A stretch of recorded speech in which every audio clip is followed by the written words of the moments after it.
தமிழ்நாடு இதுவரை கண்டிராத ஒரு கோமாளி கூட்டம், ஆச்சரிய குறிகள், தற்குறிகள் இப்படிலாம் பல பெயர்களை வைத்து அவங்கள சொல்றப்ப, ஐயோ ஏன் சின்ன இளைஞர்களை போயிட்டு அந்த இளம் பெண்கள் எல்லாம் அப்படி கூப்பிடுறீங்கன்னு பல நாட்கள் நம்ம கூட வருத்தப்பட்டிருக்கோம்.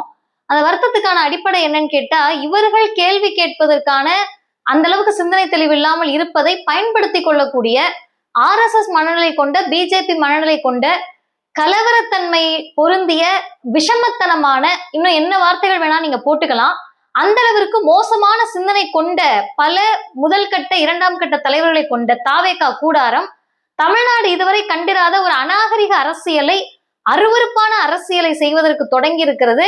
ஏன் இதை பத்தி நம்ம பேசியே ஆகணும் அப்படின்னு கேட்டீங்கன்னா, திராவிட முன்னேற்ற கழக தலைமையிலான கூட்டணி மிகப்பெரிய வாக்கு வித்தியாசத்தில் வெல்லும் அப்படின்னு பல கட்ட கருத்து கணிப்புகள் வருகிற போது தோல்வியை கண்டு அச்சப்படக்கூடியவர்களாக எப்படியாவது ஜெயிச்சிடணும், இந்த ஒரு முறை வாய்ப்பு கொடுங்க அப்படின்ற வகையில் தாவேகா, குறிப்பாக ஆதவர்ஜுனா போன்ற லாட்டரி டிக்கெட்டை விற்று மனசாட்சி இல்லாமல் ரத்தத்தை உறிஞ்சி குடிக்கக்கூடிய அளவிற்கு விஷமத்தன்மையான நபர்கள் எல்லாம் இன்றைக்கு களமிறங்கி மிக மோசமான சூழலை ஏற்படுத்தக்கூடிய நேரத்தில் நம்ம இதை பத்தி பேச வேண்டி இருக்கிறது.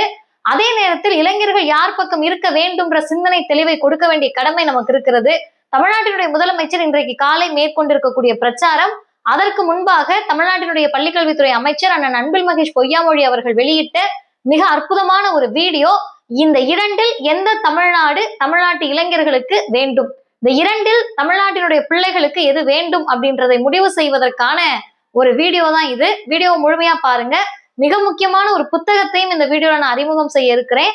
அதையும் நீங்க அவசியமா பாருங்க, மற்றவர்களுக்கும் பகிருங்க. டிவார் சேனலை சப்ஸ்கிரைப் பண்ணிக்கோங்க. அனைவருக்கும் வணக்கம். நேற்றைக்கு வில்லிவாக்கத்துல ஆதவர்ஜுனா பேசிக்கிட்டு இருந்தாரு. அப்ப நடந்ததெல்லாம் நம்ம பார்த்திருப்போம். ஒரு மிக சிறந்த ஒரு நடிகர் அப்படின்னு விஜயை பல பேருக்கு பிடிக்குது.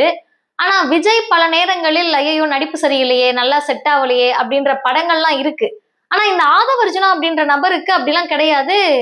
பக்காவாக நடிக்கக்கூடிய, இயக்கக்கூடிய ஒரு ரியல் ஆர்டிஸ்ட் எப்படி நடிப்பாங்களோ அது போல நடிப்பதற்கான திறமை வச்சிருக்காரு. ஆஸ்காரை மிஞ்சக்கூடிய அளவிற்கு நடிப்பு திறமை. இயக்கங்கள் வேற. என்ன இயக்கம் அப்படின்னு கேட்டீங்கன்னா டைரக்ஷன் வேற.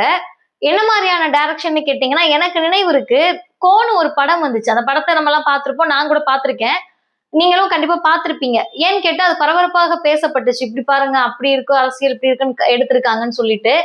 அந்த படத்தை பார்த்தப்ப இப்ப இல்லாம நடக்கும், யாராவது அவங்களே அவங்களுக்கு வீசிக்கிட்டு அவங்களே அவங்களுடைய குடிசையெல்லாம் இது பண்ணிக்கிட்டு எலெக்ஷனுக்காக இப்படிலாமா பண்ணுவாங்க அப்படின்னு நினைச்சா, அதை அச்சு பிசகாமல் அதே மாதிரி என்ன டோன்ல நடத்தி காட்டணுமோ அதை நடத்தி காட்டி இருக்கிறார் நேற்றைக்கு வில்லிவாக்கத்தில் ஆதவர்ஜுனா. இப்ப நான் இப்படி சொன்னேன்னா, ஏமா எதை வச்சு சொல்ற நீ, அவர் தான் அதை செஞ்சாருன்னு உனக்கு எப்படி தெரியும்?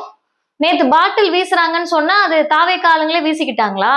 அவங்க கட்சிக்காரவங்க மேல அவங்களே வீசினாங்கன்னு உனக்கு எப்படி தெரியும்னு இத்தனை கேள்விகள், இத்தனை வியாக்கியானங்கள் பேசக்கூடிய சமூகத்தில் இருக்கக்கூடிய நபர்கள், குறைந்தபட்ச சிந்தனை தெளிவு இருந்தால் மேடையில பேசிக்கிட்டு இருக்கிறப்ப ஒரு பாட்டில் வீசப்படுது, அந்த பாட்டில் எங்க இருந்து வருது, என்ன நடக்குது, எது ஒன்றும் தெரிவதற்கு முன்பே திமுக இதெல்லாம் நீ பண்ணனா அவ்வளவுதான், சிஎம் ஸ்டாலின் சார் அப்படின்னா கொஞ்சம் கூட சுய புத்தி இருக்கணும், இல்ல சொல் புத்தி இருக்கணும். நான் சொல்றது கேடர்ஸ்க்கு, கீழே இருக்கிறவங்களுக்கு. அந்த நபரை பற்றி நான் பேசல. ஏன்னா அந்த நபருடைய பிழைப்பு RSS பிழைப்பு. அந்த நபருடைய சிந்தனை ஒட்டுமொத்தமான ரவுடிசத்தை கட்டவிழ்த்து விடுவதற்கான எல்லா ஆள்பலமும் அவர் வச்சிருக்கிறாரு. பேருதான் வாய்ஸ் ஆஃப் காமன்னா அதுல அவர் நடத்தக்கூடிய விதம் எல்லாம் அப்படிதான் நடந்துகிட்டு இருக்கு.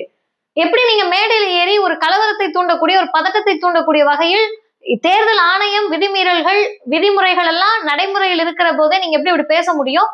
சரி, இப்படி எரிகிற போது நீங்க அந்த சூழலை முதல்ல ஒரு தலைவர், அல்ல நீங்க யாருமே தலைவர் கிடையாது, ஒரு நடிகர் கூட சுத்திக்கிட்டு இருக்கவங்கன்னா அதை கட்டுப்படுத்த வேண்டியதுதானே முதல்ல.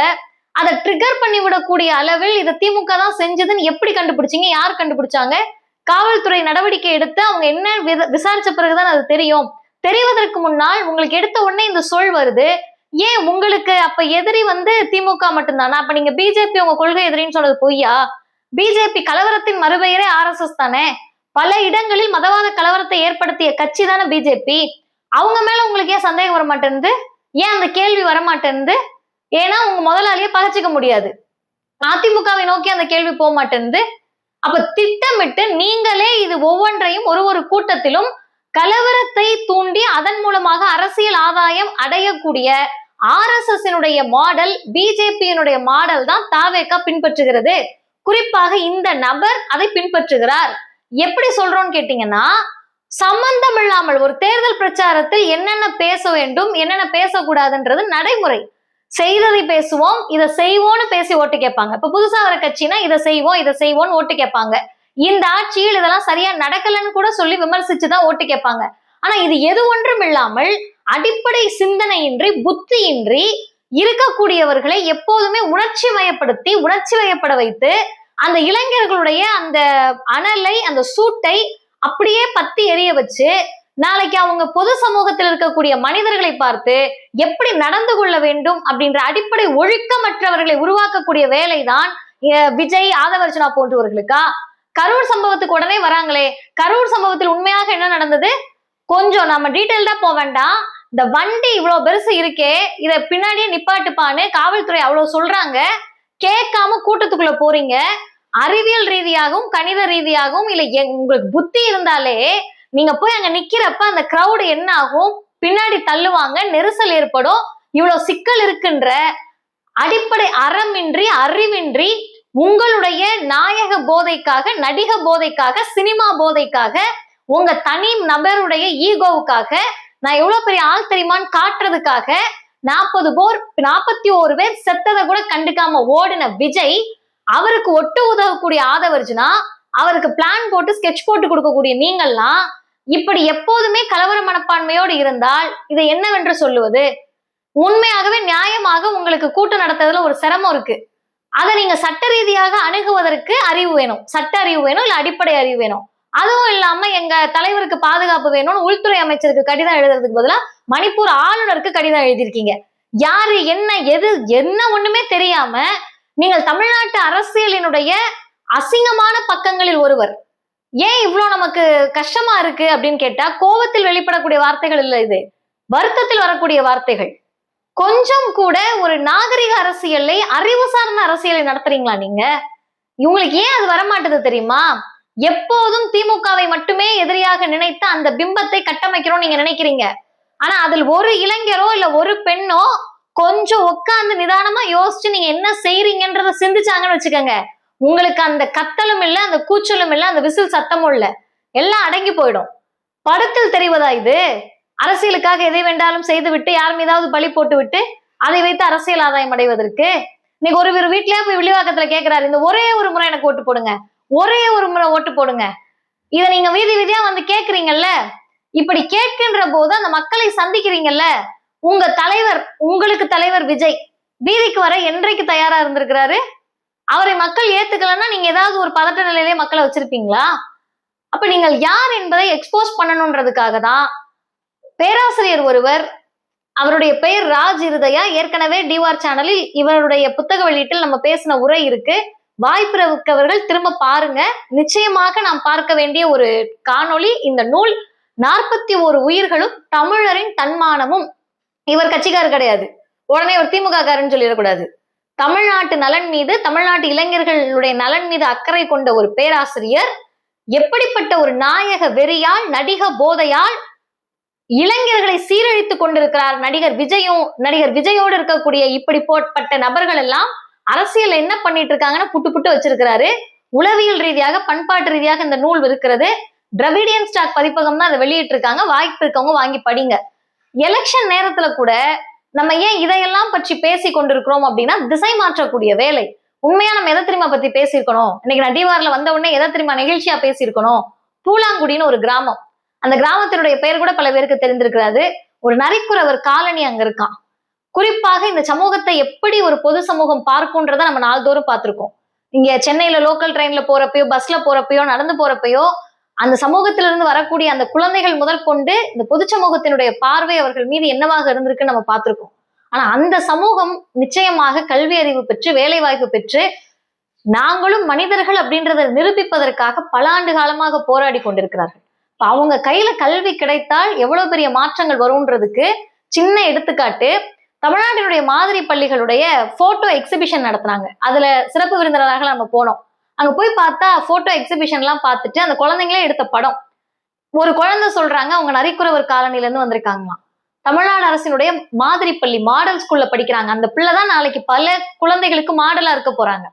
அப்ப அந்த குழந்தை சொல்றாங்க, எங்க தலைமுறையில் யாரும் படிக்கல, நான் தான் படிக்க வரேன். இப்படி சின்ன சின்னதா பாக்குறப்ப அந்த பூலாங்குடி கிராமத்தை பற்றி பள்ளிக்கல்வித்துறை அமைச்சர் அண்ணன் அன்பில் மகேஷ் பொய்யாமொழி அவர்கள் ஒரு உருக்கமான ஒரு காணொளி, எங்களை போன்றவர்களுக்கு அது உருக்கமானது. நடிக வெறியில் நாயக போதையில் இருக்கக்கூடியவர்களுக்கோ, அதிமுக அடிமைகளுக்கோ, பிஜேபி போன்ற மதவாதிகளுக்கோ அது புரியாது. அந்த ஊர்ல இருந்து ஸ்கூலுக்கு போனோம்னா நடந்து போகணுமா, அவ்வளவு கிலோமீட்டர் நடந்து போறப்ப மூட்டை புத்தக பை அவ்வளவு பெரிய மூட்டை மாதிரி அதை தூக்கிட்டு நடக்க முடியாது. சில குழந்தைங்களுக்கு செருப்பு பிஞ்சிரும், செருப்பு இருக்காது. அதோட போய் படிச்சுட்டு ஸ்கூலுக்கு எதுக்கு நான் போயிட்டுன்னு பல பேர் நின்றுவாங்க. இடைநிற்றல் அதிகமாகுது. பெண் பிள்ளைகள் போயிட்டு வர பாதுகாப்பு அது இதுன்னு யோசிச்சுட்டு பாதி நாள் ஸ்கூல் போறது இல்ல. படிப்பதற்கான ஆர்வம் குறையுது. இதை கணக்கில் கொண்டு ஒரு பள்ளிக்கல்வித்துறையினுடைய அமைச்சராக, திராவிட மாடலில் இருக்கக்கூடிய ஒரு அமைச்சராக ஆனா அன்பில் மகேஷ் பொய்யாமொழி அவர்கள் நிச்சயமாக அந்த ஸ்கூலுக்கு ஸ்கூல் வேன் ஒண்ணு ஏற்பாடு பண்ணணும்னு சொல்லி ஒரு ஸ்கூல் பஸ் ஒண்ணு ஏற்பாடு பண்றாங்க. அந்த வேன்ல அந்த குழந்தைங்க ஏறி காலையில 2 தடவை, சாயங்காலம் 2 தடவை, மொத்தம் 4 தடவை அந்த வாகனம் அந்த ஊருக்கு போகுது. பள்ளிக்கூடத்துல வந்து விடுறது ஒரு செட்டு, திரும்ப ஒண்ணு, அதே போல மாலை வந்து இறக்கி விடுறாங்க. அந்த பிள்ளைகளுடைய பெற்றோர் பேசுறாங்க, எங்க பிள்ளைங்க ரொம்ப சந்தோஷமா ஸ்கூலுக்கு போகுதுங்க, இடைநிற்றெல்லாம் குறைஞ்சிருச்சு, நடந்து போக வேண்டாம்னு ஜாலியா வேன்ல போறாங்க. அதுல ஒரு தம்பி சொல்றாரு, எனக்கு படிக்கிறதுக்கு ஆசை அதிகமா இருக்கு, ஆர்வம் அதிகமா இருக்கு, நான் நிறைய படிக்க போறேன். ஒருத்தரையா கேக்குறாங்க என்ன ஆக போறீங்கன்னு. டாக்டர் ஆக போறோம், டீச்சர் ஆக போறோம், டான்ஸ் மாஸ்டர் ஆக போறோம்னு ஒரு குழந்தைகளும் சொல்றாங்க. அது ஒரு பாப்பா சொல்லுது, ஸ்கூலுக்குள்ள போறப்ப வேன்ல போறப்ப நான் ஹோம்ஒர்க் எல்லாம் பண்ணிக்குவேன்.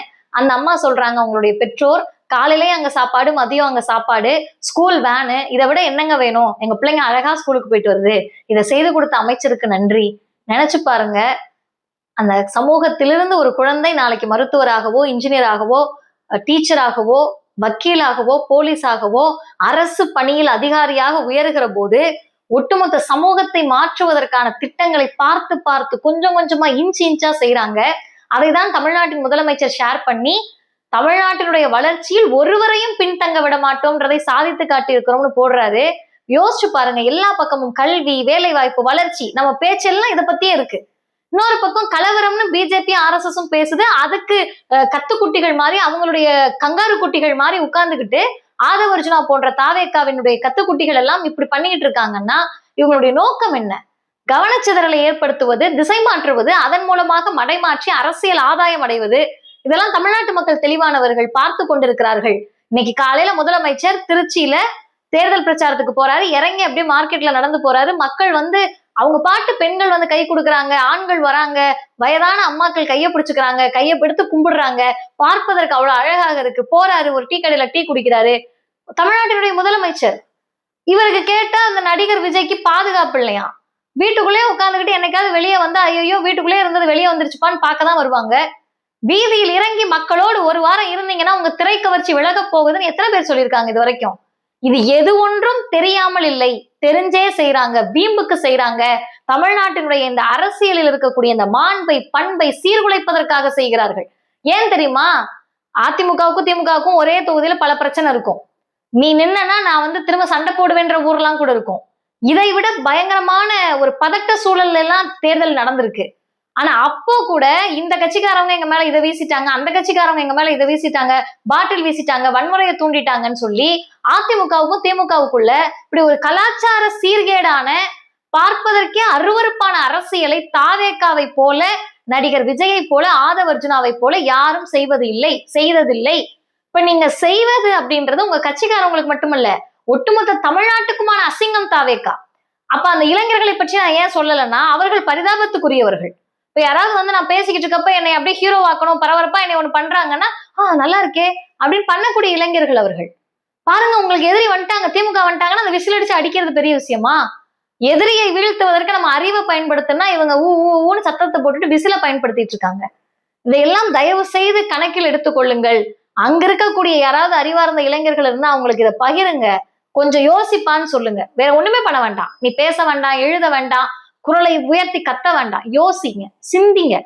அருமை தங்கைகளே, தம்பிகளை யோசிங்க. நான் ஏன் நம்மளோட பெரியவங்களை பத்தி பேசலைன்னா, அவர்களுக்கு இது தேர்தல் கணக்காக இருக்கலாம், நமக்கு இது அடுத்த தலைமுறை கணக்கு, அடுத்த தலைமுறை பற்றிய கவலையுடைய கணக்கு. அதனால் சிந்தியுங்கள், பேசுங்க. வளர்ச்சியை பற்றி மட்டுமே அனுதினமும் சிந்திக்கக்கூடிய அமைச்சர்களை, பள்ளிக்கல்வித்துறை அமைச்சர் போன்றவரை தமிழ்நாட்டினுடைய முதலமைச்சரை பெற்றிருக்கிறோம். ரியல் ஹீரோவா தமிழ்நாட்டினுடைய முதலமைச்சர் இருக்கிறார். வீதியில் இறங்கி நடந்து மக்களோடு மக்களாக பேசி, அவர்களுக்காக பேசி, ஒரு கிராமமாக பார்த்து அந்த கிராமத்துக்கு என்ன வேணும்ன்றதை பகிர்ந்து, இதுதான் திராவிட மாடல், இதுதான் திராவிடியன் மாடல், நான் தான் ரியல் ஹீரோ என்று சொல்லக்கூடிய அளவிற்கு தளபதி ஸ்டாலின் அவர்கள் பயணிக்கிறார்கள். மீண்டும் சொல்லுகிறோம், ஏப்ரல் 23 உதயசூரியன் சின்னத்திலும் திமுக தலைமையிலான கூட்டணி கட்சிகளுடைய சின்னத்தில் வாக்களித்து தமிழ்நாடு மீண்டும் வளர்ச்சி பாதையில் பயணிப்பதற்கு ஒருத்தருடைய பங்களிப்பும் தேவை. அதை கொடுப்போம். நன்றி.